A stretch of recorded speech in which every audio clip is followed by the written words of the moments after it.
यशया 48 अध्याय 18 ते 19 वचन. यशया 48 वचन 18. तू माझ्या आज्ञा लक्षपूर्वक ऐकल्या असल्यास तर बरे होते.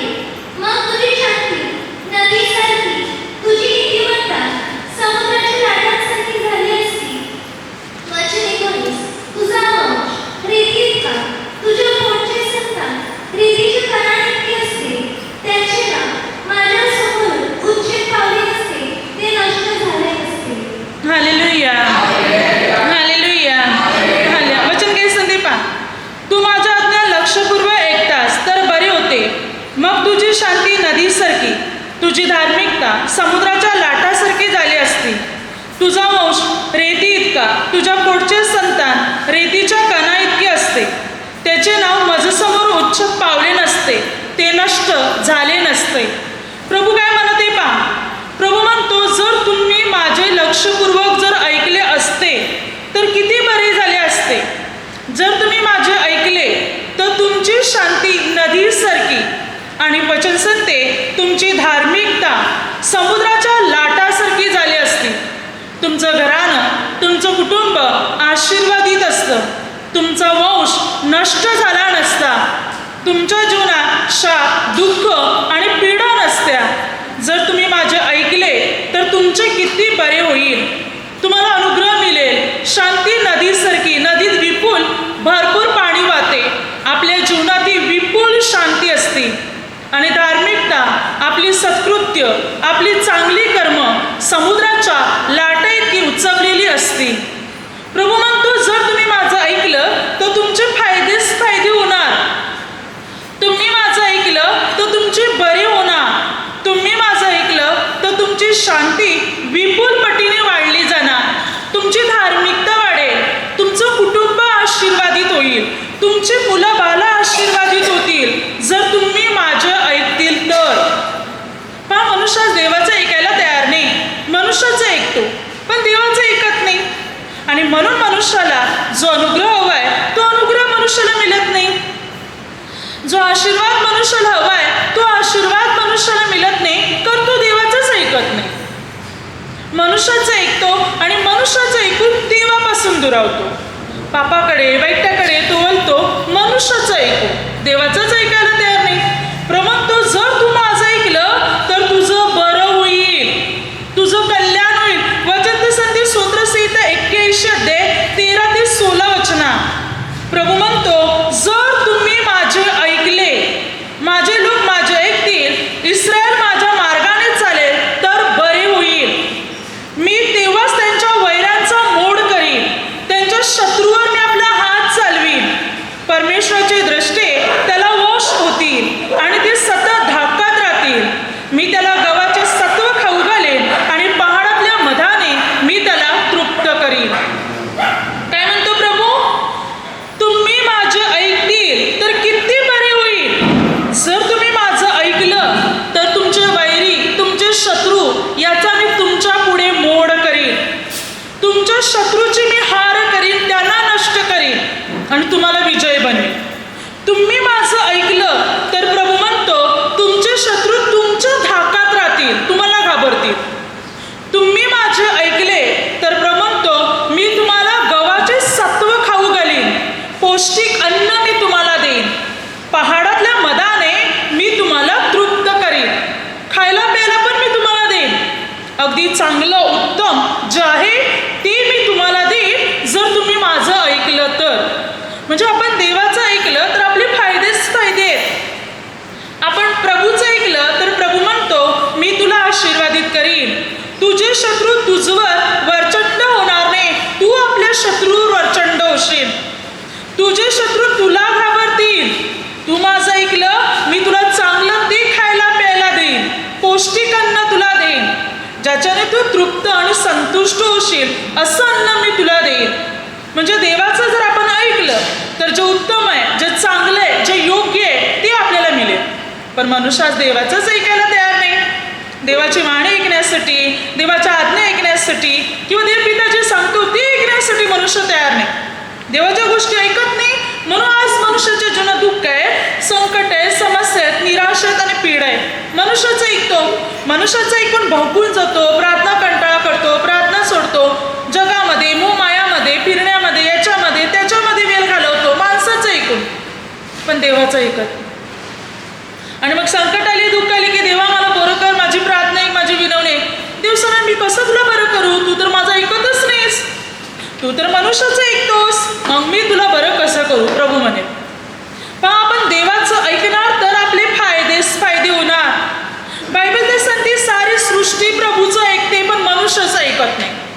पहा मग ते 8 अध्यायामध्ये आपण पाहतो 23 ते 27 वचनापर्यंत वचन सांगते की मात्र जेव्हा प्रभू येशू आपल्या शिष्यासह तारवात बसून जात होते आणि तारवात बसून जात असताना प्रभू त्या तारवामध्ये झोपी गेले, तेव्हा त्या समुद्रामध्ये मोठे वादळ सुटले आणि तारू पाण्यामध्ये बुडण्याच्या बेतास आले. शिष्य घाबरले, प्रभूला म्हणते प्रभूजी उठा, आम्ही बुडालो. तेव्हा प्रभू उठले, प्रभूने वाऱ्याला आणि समुद्राला धमकावलं आणि एका क्षणात वाराही शांत झाला, समुद्रही शांत झाला. तेव्हा शिष्य म्हणू लागले की मात्र हा कोणत्या प्रकारचा मनुष्य आहे की वारे आणि समुद्र हे सुद्धा याचं ऐकतात. बघा, वाऱ्याने प्रभूचं ऐकलं, समुद्राने प्रभूचं ऐकलं, पण मनुष्यच ऐकत नाही. वाऱ्याला म्हटलं शांत हो, ताबडतोब शांत झाला. समुद्राला म्हटलं शांत हो, समुद्र पण शांत झाला. वारे समुद्र प्रभूचं ऐकतात पण मनुष्यच देवाचं ऐकत नाही. जो प्रभूचं ऐकेल त्याची प्रगती आणि त्याची उन्नती होईल. जो प्रभूचं ऐकतो प्रभू त्याला अनुग्रह आशीर्वाद देईल. आपण देवाचं ऐकायला सुरुवात केली तर आपली भरभराट होईल. मग आपली बंधनं तुटतील, आपले हेतू, आपली इच्छा, आपल्या गरजा सर्व काही पूर्ण व्हायला सुरुवात होती. मात्र आपल्याला प्रभूचे ऐकायचे, प्रभूच्या योजनेप्रमाणे, वचनाप्रमाणे आणि नियमाप्रमाणे आपल्याला चालायचे. जेव्हा आपण प्रभूच्या योजनेप्रमाणे चालणार तेव्हा प्रभू आपल्याला अनुग्रह देणार, तेव्हा प्रभू आपल्याला आशीर्वादित करणार, तेव्हा प्रभू आपली बंधने तोडणार. आपल्या समस्यातून, संकटातून, दुःखातून आणि निराशेतून मात्र प्रभू आपल्याला मुक्त करणार. मात्र आपल्याला प्रथम प्रभूचं ऐकायचंय, प्रभूच्या वचनानुसार, प्रभूच्या नियमानुसार आपल्याला चालायचंय, तरच प्रभू आपल्याला अनुग्रह देणार. वचन काय सांगते पहा, यशा 55:3 कान द्या, माझ्याकडे या, ऐका म्हणजे तुमचा जीव वाचेल आणि दाविदाला देऊ केलेलं अढळ प्रसाद मी तुम्हाला देईन. प्रभू काय म्हणतो, कान द्या, ऐका, माझ्या वाणीकडे, माझ्या वचनाकडे तुम्ही कान लावा, ऐका, म्हणजे जो अनुग्रह मी दाविदाला दिला तो तुम्हाला देईन. देवाने दाविदाला कोणता अनुग्रह दिला? देवपित्याने दाविदाला म्हटलं तुझी संतती तुझ्या गादीवरून कधी खुटणार नाही, मी तुझी गादी कायमची वसवितो. आणि खरोखर देवपित्याने दाविदाची गादी कायमची बसवली. दाविदाचं राज्य देवाने कायम बसवलं. दाविदानंतर शल्मोन गादीवर बसला, शल्मोनानंतर राहाबा बिघडला, पण दाविदाला देवाने वचन दिलं होतं म्हणून दाविदाकरता देवाने एक वंश म्हणजे यहुदाचा एक वंश राहू दिला. त्यामुळे यहुदा घराण्याचं राज्य निरालं आणि इस्रायल घराण्याचं राज्य निरालं बनलं गेलं. दाविदाकरता देवाने एक वंश ठेवला आणि यहुदाचं राज्य कायम राहिलं. पुढे या यहुदाच्या घराण्यातून प्रभू येशूचा जन्म झाला, ज्याचं राज्य अविनाशी असं बनलं गेलं, जे कधी नष्ट होणार नाही असं राज्य आहे प्रभू येशूचं, जे दाविदाचं राज्य बनलं. प्रभूने दाविदाला वचन दिलं होतं मी तुझं राज्य अविनाशी असं बनवून कधी ती खुटणार नाही, तुझी गादीची परंपरा कधी खुटणार नाही. आणि खरोखर सर्व कालासाठी देवाने दाविदाची गादी बसवली. अढळ प्रसाद असा अनुग्रह देवाने दिला जो सर्व कालचा अनुग्रह दावीद वंशाला, दावीद घराण्याला किंवा दाविदाला मिळाला. प्रभू म्हणतो तुम्ही पण माझी वाणी ऐकतील, माझं वचन ऐकतील, असाच अनुग्रह, सर्व कालचा आशीर्वाद, सार्वकालिक अनुग्रह मी तुम्हाला देईन. आपण प्रभूचं ऐकलं तर, प्रभूची वाणी ऐकणार, प्रभूचं वचन ऐकणार, प्रभू जे सांगतो ते आपण ऐकणार, तर आपली भरभराट होणार, आपली प्रगती होणार. आपण मार्क 1:21-28 मध्ये पाहतो, एक अशुद्ध आत्मा लागलेला मनुष्य. जेव्हा प्रभू एका सभास्थानात आले, तिथे शिकवत असताना एक अशुद्ध आत्मा लागलेला एक मनुष्य होता आणि तो ओरडत होता. त्या प्रभूने म्हटलं, त्या अशुद्ध आत्म्याला धमकावलं, दटावलं की याच्यातून निघ. तेव्हा तो अशुद्ध आत्मा त्या माणसातून निघून गेला. तेव्हा तिथे असलेले लोक म्हणू लागले, काही अधिकारयुक्त वाणी, हा अशुद्ध आत्म्याला आज्ञा करतो आणि ते पण याचे ऐकतात. अशुद्ध आत्म्याने पण प्रभूचं ऐकलं आणि ताबडतोब तिकडून पळ काढला. अशुद्ध आत्मे प्रभूचं ऐकतात, प्रभूला घाबरतात, पण मनुष्यच का देवाचं ऐकत नाही? वारे, समुद्र, अशुद्ध आत्मा अगदी सर्व काही देवाचे ऐकतात, परंतु मनुष्यच ऐकण्यासाठी तयार नाही. मनुष्य देवाची वाणी ऐकण्यासाठी तयार नाही, देवाच्या वचनाप्रमाणे चालण्यासाठी तयार नाही. बायबल काय सांगते? अनुवाद 28:1-6. प्रभू म्हणतो, जर तू माझी वाणी लक्षपूर्वक ऐकशील तर परमेश्वर पिता म्हणतो, पृथ्वीवरल्या सर्व राष्ट्रापेक्षा मी तुला उंच करीन, मी तुला आशीर्वादित करीन. तू आत येशील, बाहेर जाशील, आशीर्वादित होशील. तुझी टोपली, तुझी परस, तुझं सर्व काही सर्व आशीर्वादित होईल. तुला कोणाकडे हात पसरावे लागणार नाही. सर्व बाबतीत मी तुला आशीर्वादित करीन. जर तू माझी वाणी ऐकशील तर सर्व राष्ट्रापेक्षा मी तुला उंच करीन. म्हणजे जर आपण प्रभूची वाणी ऐकली, प्रभूचं वचन ऐकलं, सर्व लोकांमध्ये, राष्ट्रांमध्ये प्रभू आपल्याला श्रेष्ठ बनवेल. सर्व बाबतीत प्रभू आपल्याला आशीर्वादित करील. आपल्या कुटुंब, आपला व्यवसाय, आपलं जे काही आहे, सर्व बाबतीत प्रभू आशीर्वादित करील. प्रभू आपल्याला अनुग्रहाने भरेल जर आपण प्रभूची वाणी ऐकली तर. सर्व बाबतीत आशीर्वादित. पहा, मार्कमध्ये 4 अध्यायामध्ये 1-20 वचना तिथे पेरणाऱ्यांचा दृष्टांत आहे. प्रभूने त्यांना एक दाखला सांगितला. एक पेरणारा पेरणी करण्यासाठी निघाला. तो पेरीत असताना काही बी वाटेवर पडले. ते पक्ष्याने येऊन खाऊन टाकले. काही बी खडकाळ जमिनीत पडले. माती विपुल नसल्या कारणाने लागलेच ते उगवले, परंतु ऊन आल्यानंतर ते करपून गेले. काही बी काटेरी झुडपामध्ये पडले. ते उगवले, परंतु काटेरी झुडपाने त्याची वाढ खुंटवली. काही बी सुपीक जमिनीत पडले. ते मात्र उगवले, वाढले. कोणी 30 पट, कोणी 60 पट, कोणी 100 पट उत्पन्न दिलं. आता प्रभू ते दाखल्याचा अर्थ सांगतो. वाटेवर पडलेले ते आहेत की मात्र ते वचन ऐकून घेतात, परंतु मग सैतान येतो आणि त्यांच्यातलं वचन हिरावून घेतो. खडकालात पडलेले हे आहे की ते अल्पकाळ टिकाव धरतात. काटेरी झुडपात हे पडलेले आहेत की मात्र वचन ऐकतात, मग चिंता, मोह, लोभ हे त्यांच्यामध्ये शिरून वचनाची वाढ खुंटवितात. सुपीक जमिनीत पडलेले हे आहेत की ते वचन ऐकून ग्रहण करतात, अंतःकरणाने ते वचन स्वीकारतात, ग्रहण करतात, त्या वचनाप्रमाणे चालतात आणि म्हणून ते 30, 60, 100 पट असं उत्पन्न देतात. नुसतं ऐकणं नाही तर ग्रहण करणं, त्याच्यावर चालणं, ते अंमलात आणणं महत्त्वाचं आहे. वचन ऐकून त्याप्रमाणे करणं महत्त्वाचं आहे. जो वचन ऐकतो, ग्रहण करतो, त्या वचनात चालतो, तो 30 पट, 60 पट आणि 100 पट उत्पन्न देतो. तो फलद्रूप होतो, तो फल देतो. त्याची भरभराट होते, प्रगती होते. तो देवाचे नियम अधिकाने पाळत जातो, देवाची सेवा करतच जातो, तो प्रभूमध्ये वाढतच जातो, कारण त्याने वचन ऐकून ग्रहण केलेलं आहे. म्हणून आपण देवाची वाणी ऐकणार आणि त्याप्रमाणे चालणार तर आपल्यालाही प्रभूचा अनुग्रह आणि प्रभूचा आशीर्वाद मात्र आपल्याला प्राप्त होणार. आपल्या जीवनातली बंधने पूर्ण रीतीने तुटली जाणार जो आपण प्रभूचं वचन ऐकणार. यशाया 1:19, तुम्ही माझे ऐकाव्यास मान्य व्हाल तर भूमीचे उत्तम फल खाल. काय म्हणतो प्रभू? तुम्ही माझे ऐकाव्यास मान्य व्हाल तर भूमीचे उत्तम फल तुम्ही खाल. म्हणजे प्रभूचं ऐकलं तर उत्तम फल आपल्याला मिळेल. आपली शेतीवाडी, जमीन जागा, आपला व्यवसाय, आपला धंदा व्यवस्थितरित्या होईल. त्याला बरकत मिळेल, त्याला आशीर्वाद मिळेल जर आपण प्रभूचं ऐकलं तर. जमीन पण उत्पन्न देईल. बायबल सांगते उत्तम फळ देईल. जमिनीची लागवड चांगली होईल जर देवाचं ऐकलं तर. म्हणजे सर्व गोष्टीत आशीर्वाद मिळेल जर आपण प्रभूचं ऐकलं तर. वचन सांगते मत्तेमध्ये 7:24-27 वचन सांगते प्रभू येशूने म्हटलं की पहा, देवाचं वचन ऐकणारा व्यक्ती कोण आहे? जो देवाचं वचन ऐकतो तो जणू काही आपलं घर खडकावर बांधणाऱ्या व्यक्तीसारखा आहे.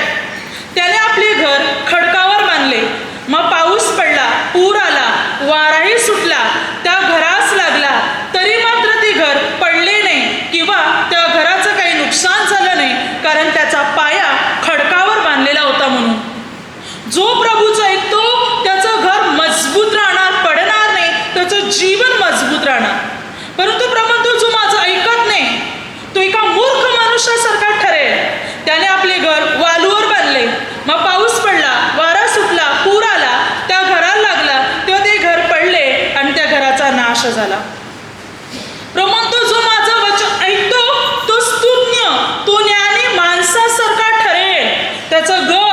जीवन मजबूत राहील, जे कधी पडणार नाही, कधी जमीन दोस्त होणार नाही.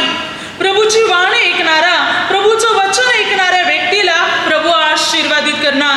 तो ज्ञानी बनेल, तो स्तुज्ञ बनेल, तो बुद्धिमान व्यक्ती बनला जाणार प्रभूचं वचन ऐकणारा. जो वचन ऐकतो, पाळतो, त्याप्रमाणे चालतो, तो स्तुज्ञ आहे, बुद्धिमान मनुष्य आहे. हालेलुया. आपण देवाचं ऐकणार, देव आपल्याला आशीर्वादित करणार, परंतु आपण मनुष्याचं ऐकायला जाणार तर फसणार. माणसाचं ऐकू नका, नाहीतर मनुष्य आपल्याला देवापासून दूर करेल आणि आपला नाश करेल. देवाचं ऐका, देव जे सांगतो ते. देवाची वाणी ऐका. देवा आपल्याला जे शिकवतो, प्रार्थनेच्या द्वारे, प्रवचनाच्या द्वारे, वचनाद्वारे आपल्याला शिकवतो, ती ग्रहण करा, ते आत्मसात करा, ते जीवनात उतरवण्याचा प्रयत्न करा. आणि असं आपण करत असणार तर आपली भरभराट आणि आपली प्रगती होईल. मग आपल्या जीवनाची प्रगती होणार. आपण देवाचं ऐकणार, देवाच्या योजनेप्रमाणे चालणार, तर मग आपली प्रगती होणार. आपल्या सर्व समस्या दूर होणार, आपल्या सर्व निराशा दूर होणार आणि प्रभूचा विपुल अनुग्रह, विपुल आशीर्वाद मात्र आपल्याला प्राप्त होणार. आपण प्रभूचं ऐकण्याचा प्रयत्न केला पाहिजे. प्रभूच्या वचनानुसार आपण चालले पाहिजे. जो प्रभूचं ऐकतो, प्रभू त्याला आशीर्वादित करेल. वचन काय सती पहा, अनुवाद 30:1-10. परंतु जर तू माझी वाणी ऐकशील तर मी तुझ्यावर दया करीन. तुझे विखरलेले लोक एकत्र येतील, तू वतनदार होशील, तुझे कल्याण होईल, तू बहुगुणित होशील. काय सांगते वचन? त्या 10 वचनापर्यंत दिलेले मी थोडक्यात सांगते. प्रभू म्हणतो, जर तू माझं वाणी ऐकली, पहिली गोष्ट मी तुझ्यावर दया करीन. तुझे विखरलेले लोक, तुझ्यापासून दुरावलेले तुझं कुटुंब, तुझं लोक यांना मी एकत्र आणीन. तिसरी गोष्ट प्रभू म्हणतो, तू वतनदार होशील, तू मालक, तू धनी बनशील. चौथी गोष्ट, तुझे कल्याण होईल. आणि 5वी गोष्ट, तू बहुगुणित होशील. प्रभू म्हणतो, जर तू माझं ऐकलं तर सर्व बाबतीत मी तुला आशीर्वादित करीन, तुला तुझे कल्याण करीन, तुला मी बहुगुणित करीन, तुझी उन्नती, प्रगती करेन, जर तू माझं ऐकलं तर. म्हणजे आपण प्रभूचं ऐकलं तर आपली भरभराट होणार, आपल्याला अनुग्रह मिळेल, आशीर्वाद मिळेल, आपल्या जीवनात चमत्कार घडले जातील, आपली बंधने तुटली जातील, आपले अडथळे दूर होतील, जर आपण प्रभूचं ऐकणार तर. प्रभूचं वचन आपण आत्मसात करणार तर प्रभू आपलं कल्याण करणार, आपली प्रगती करणार, आपल्या जीवनात आपल्याला जे काही हवं आहे ते सर्व प्रभू देणार. पुढे वचन संधी अनुवाद 28:13. प्रमाणतो, जर तू माझ्या या आज्ञा ऐकून मान्य केलं, माझ्या आज्ञेप्रमाणे चाललास, तर प्रभू म्हणतो, मी तुला पुच्छ नव्हे, मी तुला मस्तक करीन, तू खाली नव्हे वर राहशील. प्रभू काय म्हणतो? मी तुला पुच्छ नव्हे, मस्तक म्हणजे वर करीन, खाली नाही, वर करीन तुला. तू आपले कॉलर ताट करशील, आपलं डोकं वर करशील, आपली मान ताट करून चालशील, तू अभिमानाने चालशील, तुझी मान खाली येणार नाही, तुझी मान ताट असेल. मी तुला पुच्छ नव्हे, मस्तक करीन तुला मी श्रेष्ठ बनवीन, जर तू माझं ऐकलं तर. म्हणजे आपण प्रभूचं ऐकलं, प्रभूची वाणी ऐकली, प्रभू गौरवाने, सन्मानाने, आदराने आपल्याला श्रेष्ठ आणि मात्र उंच करील. सर्व लोकांमध्ये प्रभू आपल्याला मान, सन्मान मात्र देईल, जर आपण प्रभूचं ऐकलं तर. म्हणून माणसाचं ऐकायला जाऊ नका, प्रभूचं ऐका, प्रभूची वाणी ऐका, प्रभूचं वचन ऐका. इस्रायल लोकांनी रानात प्रभूची वाणी ऐकली नाही. इब्री लोकांपत्र 3:7-8 पवित्र आत्मा काय म्हणतो? इस्रायल लोकांनी रानात प्रभूची वाणी ऐकली नाही, त्याप्रमाणे तुम्ही बनू नका. त्यांनी प्रभूची वाणी ऐकली नाही म्हणून प्रभूचा राग, क्रोध त्यांच्यावर पेटला आणि ते प्रभूच्या विसाव्यात आले नाहीत. नाही प्रभूच्या विसाव्यात ते पोचू शकले, कारण त्याने प्रभूची वाणी ऐकली नाही. जो प्रभूची वाणी ऐकणार, प्रभूचं वचन ऐकणार, ग्रहण करणार, प्रभू त्याला अनुग्रह देणार, प्रभू त्याला आशीर्वादित करणार. आज आपली मने कठीण न करता प्रभूचं वचन आपल्याला ऐकून ग्रहण करायचंय, प्रभूच्या वचनानुसार आपल्याला चालायचंय. म्हणजे आपली भरभराट होणार, प्रगती होणार, उन्नती होणार आणि आपल्या जीवनातली सर्व बंधने तुटणार, सर्व समस्या आपल्या जीवनातल्या दूर होणार. परमेश्वराचा विपुल अनुग्रह आपल्या प्रत्येकाला प्राप्त होणार, विपुल आशीर्वाद आपल्याला मिळणार. Hallelujah, hallelujah, hallelujah. आता माझ्या शब्दाद्वारे जे काही चुकलं असेल त्याबद्दल मला क्षमा असावी. हालेलुया. हालेलुया.